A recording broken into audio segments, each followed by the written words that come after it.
Last year, the mayor held a 30-minute press conference to announce his executive directive on weapons and ammunition purchasing. As usual, it was 90% of, if you don't agree with me, you're not reasonable, and if you don't want to infringe on the rights of 300 million people, you don't care about kids. And of course, he had to mention assault weapons, killing machines. Hey Mayor, what rifle do thousands of people who travel to Camp Perry once a year to compete in the national matches use? AR-15. What's the most common rifle for recreational shooting? AR-15. What rifle is used for hunting in every state where hunting with a rifle is legal? AR-15. Hey Mayor, what's the most common rifle for self-defense? AR-15. AR-15. AR-15. As it was presented, it sounded like the mayor was going to stop doing businesses with gun companies that sell AR-15s to the civilian market. Truly a bold task that would be hard to implement, but really impressive if the mayor could follow through.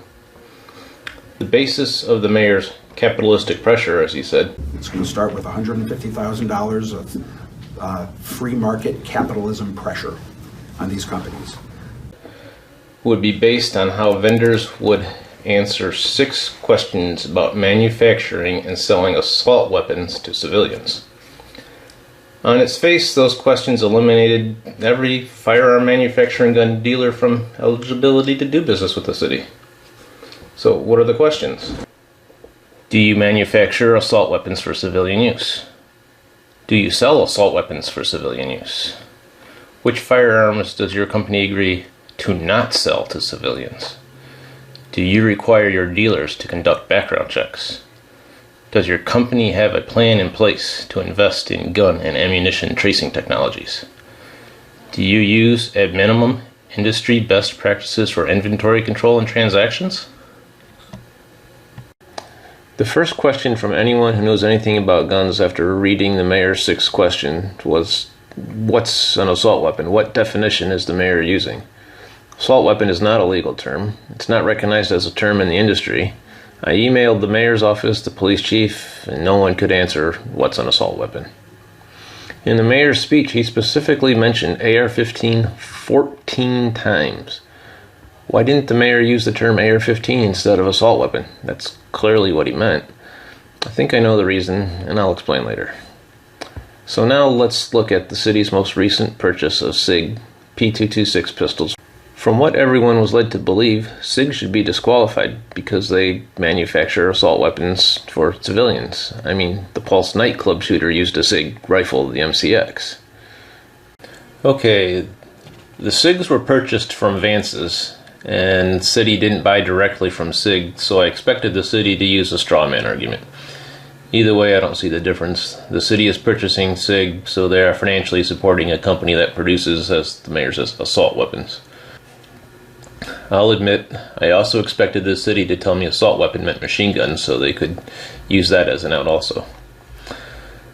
Through a public records request, I was able to get a copy of the answers submitted by Vance's in Columbus, the gun shop the city purchased the SIG pistols through. The answers were surprising.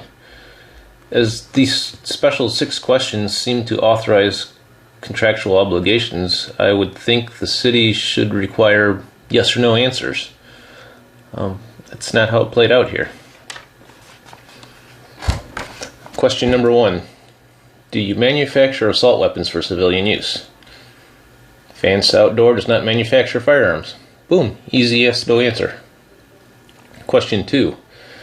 Do you sell assault weapons for civilian use? I like this answer at the beginning anyhow.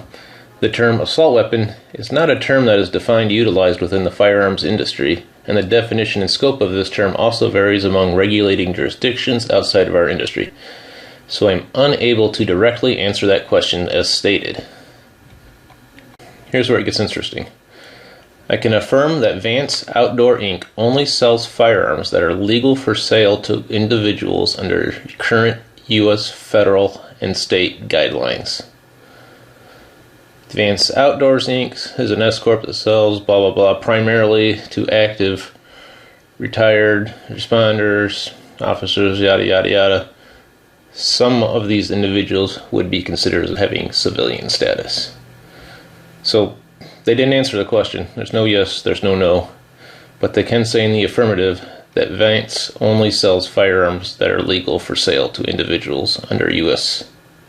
federal and state law, which would be AR-15s. Question 3. Which firearms does your company agree to not sell to civilians? Again, Vance gets clever here. Vance Outdoor Inc. does not sell any firearms that are not authorized to sell to individuals under current federal and state law. So, they didn't answer it, they just said they don't sell illegal guns. So if they sell legal guns, they sell AR-15s to civilians. Question 4, do you require your dealers to conduct background checks? Yeah, of course they do. Stupid question. Question 5, does your company have a plan in place to invest in gun and ammunition tracing technology? Vance Outdoor Inc. does not have a plan in place to invest in gun and ammunition technology. We are not a manufacturer of guns or ammunition. As an independent dealer, we do not have personnel resources to investigate such things. Okay, that's a fair question. Fair answer, I'm sorry. Question number 6. Do you use, at a minimum, industry best practices for inventory control and transactions? And Vance says yes, they exceed best practices. But that's another stupid question because bound books and record keeping is all regulated by ATF, so there's no way around that. Let's take a look back at the questions regarding assault weapons and the answers that they received. Number 1 was a hard no. Yeah, it's easy. Number 2, about selling to civilians, was a total non-answer. But the explanation that they sell basically everything to anyone who will pass a 4473 check is far from a no.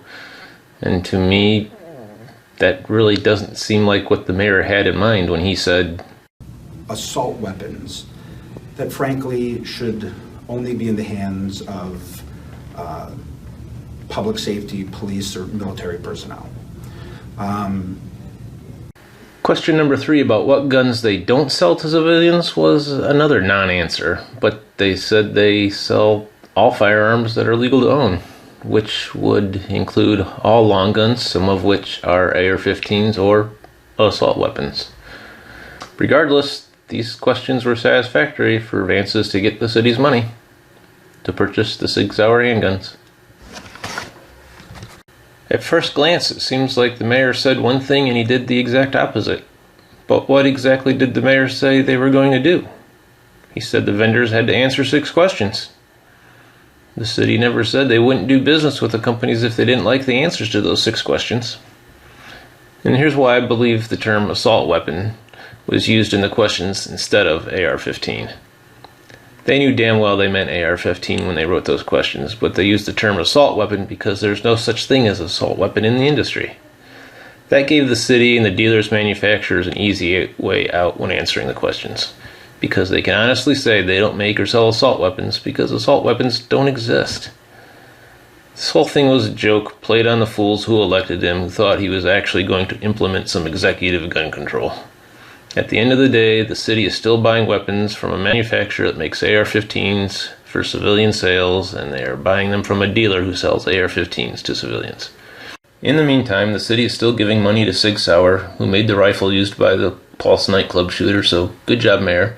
You are helping Sig Sauer make money, and you are doing a good job of protecting the profits of the gun industry. Which seems to be the exact opposite of what you said you were going to do.